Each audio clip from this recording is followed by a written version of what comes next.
A COVID crisis, over 500,000 lives lost. Your questions answered. You're watching COVID-19, the vaccines.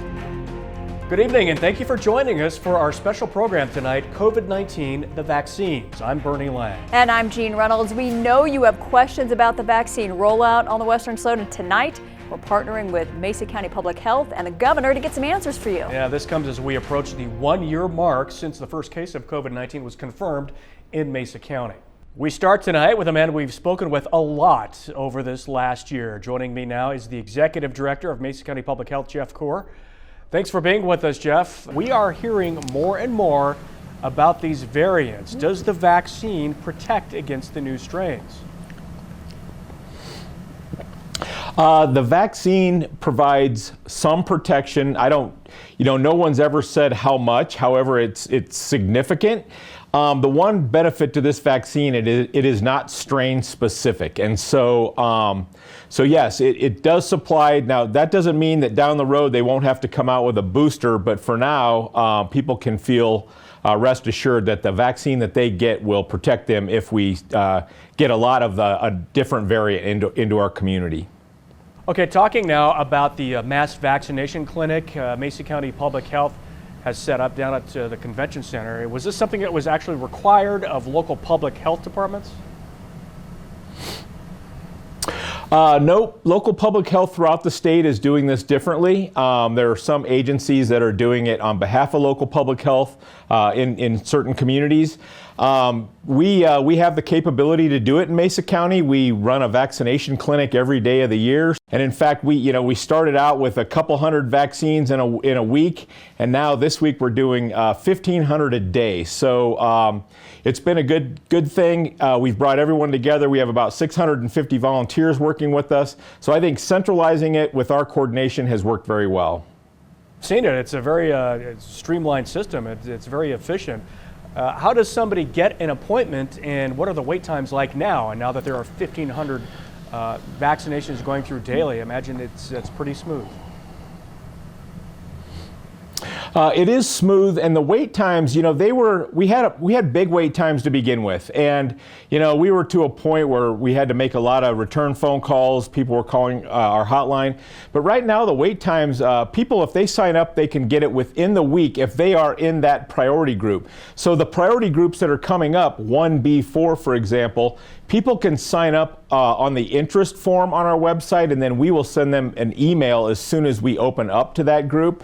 But for everyone who's included now, it would be less than a week that they can get their vaccine. Okay, a viewer question that we have gotten quite a bit over the course of this whole thing can people choose which vaccine they get now that there's about 3 of them to come online? Well, there are 3 online now. Does the patient have a choice? Well, we don't. We only work with what we have on hand. And so this week we started to administer the Johnson & Johnson vaccine. We got 4,500 doses of that last week. But people don't get to choose. It's kind of luck of the draw, but they're all very effective, and they're all fairly similar as well, except for that Johnson & Johnson being a single dose. One of the biggest issues and topics throughout this whole pandemic in terms of public safety has been the wearing of masks. And now that the vaccinations are getting into millions of arms, and I know the CDC has sent out some guidelines recently, will masks still be needed or required for those who have been fully vaccinated? So if people that are fully vaccinated are meeting within a group of fully vaccinated individuals, then the latest CDC recommendation says that no masks are necessary if everyone in that group has been vaccinated. It's still unknown whether the virus is transmissible from an individual who has received the vaccination. So in order to protect those who have not yet been vaccinated, the recommendation stands that we're going to continue to wear masks. And of course, the more people that get the vaccination, the closer we come to achieving herd immunity. But what is herd immunity? And why is it so important? And is there a chance we could reach that possibly by this summer or later? It is possible to reach herd immunity. Herd immunity is the number of people who have built up an immunity to the disease. So that's either by having had the disease prior to or being vaccinated for the disease. And then the recommendation is that with a combination of those two things to get to between 70 and 90%. And we know, we've had 13,000 confirmed positive cases in Mesa County. And there are some estimates that suggest that our true positivity could be about 4 times that. So nearly a third of our population, we could assume, has had the disease. Now, people do ask about, can you get it again? We do have 4 cases of people who have had it once and then have gotten it again. But 4 cases out of the thousands that we've seen is very small. So we would consider, either having had it or being vaccinated to be a contributor to that herd immunity. And I know here's a question that a lot of people are asking, and it sure seems hopeful, what has gone on since the vaccinations, especially the mass vaccinations, have began. But what do you see the next few months looking like in Mesa County? And do you think we could achieve some normalcy over the summer or even into the fall?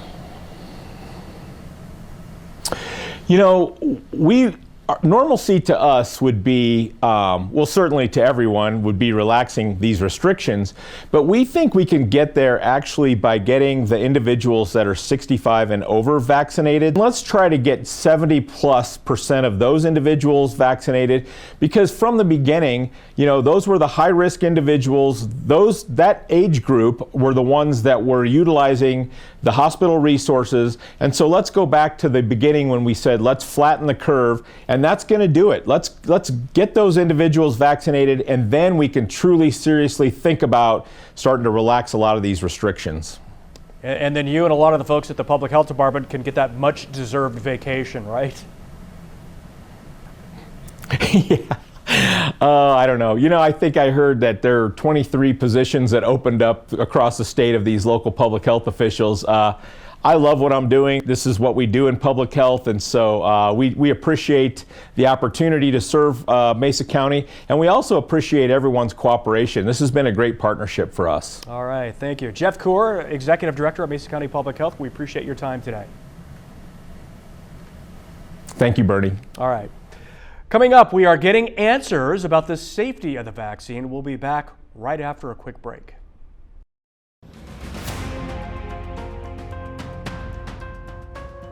Welcome back to our special program tonight, COVID-19, the vaccines. And we want to get some more technical questions about the vaccine and how safe it is answered for us. And joining us now is Heidi Dragoo, who is the Epidemiology Program Manager at Mesa County Public Health. And we want to thank you for being with us tonight, Heidi. Thanks so much, Jean. I'm glad to be here. How did the Pfizer and the Moderna COVID-19 vaccines help to stop the spread? So the Pfizer and the Moderna COVID-19 vaccines they use a technology called mRNA. And basically what that does in a technical sense is the mRNA basically teaches our cells how to produce a protein or even part of a protein. That protein then triggers an immune response and antibodies are created. And those antibodies are actually what will protect us in the event that we have a COVID exposure in the future. What makes this vaccine different from other vaccines? It's mainly the mechanism of how it works. So if you think about it, it's almost instructing our bodies. It's kind of giving us a set of instructions for how we can protect ourselves against this novel virus in the future. And although it's new to COVID, it's kind of new in the vaccine world, it has been used in research for a very long time, this mRNA technology. It's been used specifically for flu, for Zika, I think also for rabies. So in the research world, this is definitely not a new thing. Okay, well that's interesting to hear. There's been a lot of rumors about it, maybe altering genetic codes. I mean, is that crazy? Explain that. Yeah, so the mRNA technology, like we talked about, because it's giving us instructions, basically our body instructions to, create this protein, it's not changing our DNA at all. It's not even getting into the cell, where the DNA lives, like not even into the nucleus. So no, that is not true. The mRNA vaccines, there's no way that they can actually alter our DNA. So then how do we know that the COVID vaccine is safe? It seems like it hasn't taken very long, and a lot of people are concerned about maybe this was rushed. Absolutely. So the COVID vaccines that are available today, so the Pfizer, the Moderna, and even the Johnson & Johnson, those have been approved through what's called an EUA process. It's the emergency use authorization through the U.S. Food and Drug Administration.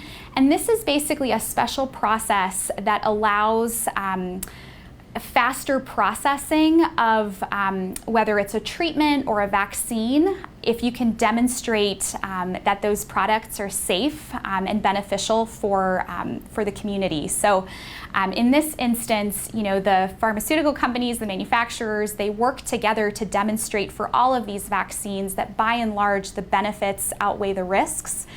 They saw great success with these vaccines with minimal side effects, and so we were able to get those pushed through much faster than outside of a public health emergency. Well, what are some of those side effects? We've heard some people with the arm swollen. What can you expect? Yeah, so I can speak from my own experience of receiving the 2-dose COVID vaccine series. And really, I think what you can expect are definitely a sore arm for at least a day or two. That was definitely evident with the first dose, just kind of a feeling of sort of fatigue, not really feeling great. With that second dose, I'm hearing more that folks are having more reaction. So that feeling of tiredness, fatigue, the arm pain. But you can also experience some sweats, some chills, just overall feeling kind of icky. But you can definitely expect that to go away within about 24 to 36 hours. So it's uncomfortable for the first little bit, but what that is actually your body mounting that immune response, which will ultimately protect you against COVID in the future. Okay, so we also have the Johnson & Johnson vaccine. So what's the biggest difference between that Johnson & Johnson one and the Pfizer and the Moderna vaccines? Sure. So like we talked about earlier, the Pfizer and Moderna vaccines are an mRNA vaccine. The Johnson & Johnson is a viral vector vaccine, and the way that works is it basically takes a modified version of the virus and it instructs your cells on how to respond. So they're basically two different mechanisms of action, both of which work against COVID. Heidi, this is all just fantastic information. We really appreciate you joining us today and sharing it with our audience. Thank you very much. All right, when we return, Governor Jared Polis will join us to talk about the future as more people in our state get vaccinated. Stay with us.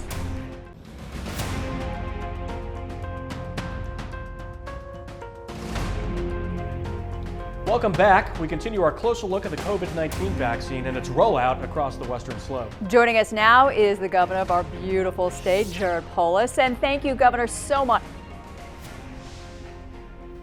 Pleasure to be with you. So we are currently in phase 1B3 of the vaccine rollout. So from a state level, how is this rollout going now that we're several months into it? When we first started getting the vaccine in Colorado in late December, we put a requirement in place that anybody we work with, hospitals, pharmacies, et cetera, you have to use every dose that we give them within 3 days. And that's one of the ways Colorado has been one of the top states in terms of getting it into arms. But we need more. We need more. Demand exceeds supply. Currently, everybody age 60 and up is eligible to get the vaccine, and we hope to get through everybody 60 and up over the next few weeks. And towards the end of the month, we knew there was going to be another phase started. Who will be the next group of people eligible to get the vaccine, and when exactly do you think that'll be? Yeah, so sometime in late March, could be the week of the 21st, but we don't have the exact date yet. Could be the last week in March. It'll expand to everybody 50 and up. which is a much broader group, and we expect to have even larger scale facilities going at Mesa County Fairgrounds to get it out as those supplies increase. It's also currently available to people with 2 or more major pre-existing conditions. So those are the very highest risk, regardless of age. And then as of late March, it'll go to people with one of the pre-existing conditions to put people at greater risk to the deadly virus. Okay, so we've been talking about some of the concerns regarding vaccine supply and maybe getting some more in. When do you think that's going to happen then?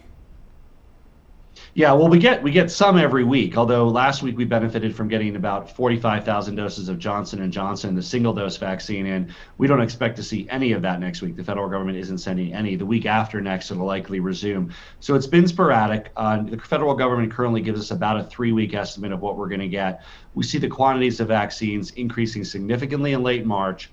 And based on what we know now, it looks like by the end of May, everybody who wants to be able to get the vaccine will be able to get it. Governor, you had said recently that this summer may be a normal summer, and in some states like Texas, well, apparently they think it's already normal. They've done away with the mask mandates. They're opening up 100%. What is the plan for Colorado when it comes to our mask mandate, and how long should it actually remain in place? Well, the danger in what some states are doing is it could actually lead to more closures and having to close down restaurants or other businesses again. We want to avoid that in Colorado. We want to move forward with opening things as fast as possible.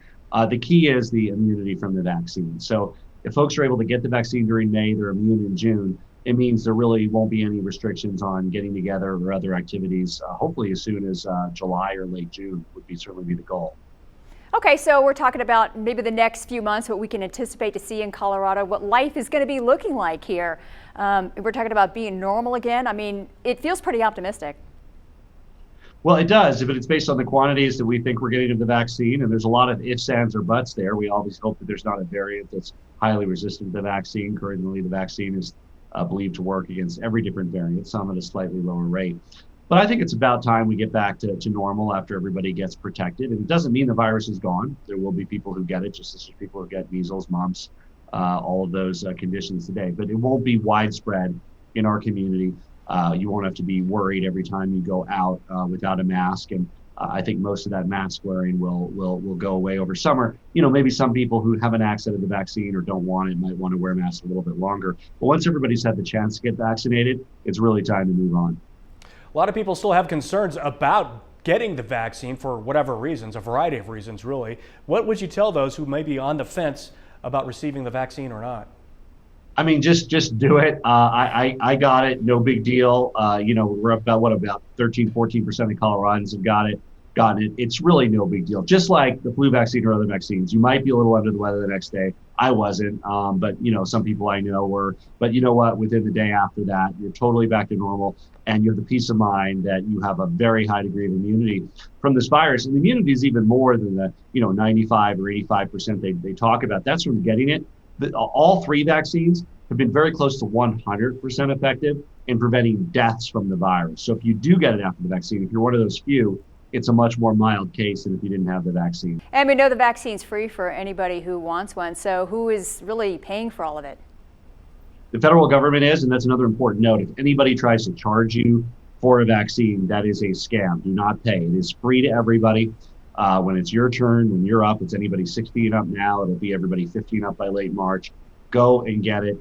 End the pandemic. Protect yourselves. It's incredibly important. And if you did survive COVID-19, you had it, you want to wait about 90 days after your infection to get it, 60 to 90 days. So you don't get it, a couple weeks after you had the virus. But if you got it, especially early on, that immunity has waned over time. So you should still go out and get the vaccine. You can check out the covid19.colorado.gov and then click on the vaccine availability. There's a whole list of providers in Mesa County, Western Colorado. Now, here's the thing, and this is what's frustrating to people. Just because you're eligible doesn't mean that everybody who's eligible can get it the next day, right? There's over people that are 60 and up, there's over 400,000 of them in Colorado. We only get about 100,000 vaccines a week. So some people will get it tomorrow, some will get it next week, some will get it in 3 weeks. But when your group is eligible, in your age group, it should mean you'll be able to get it within 3 or 4 weeks. And so right now, we just started 60 and up, but you know what? There's some folks 65 and up that are still waiting on it.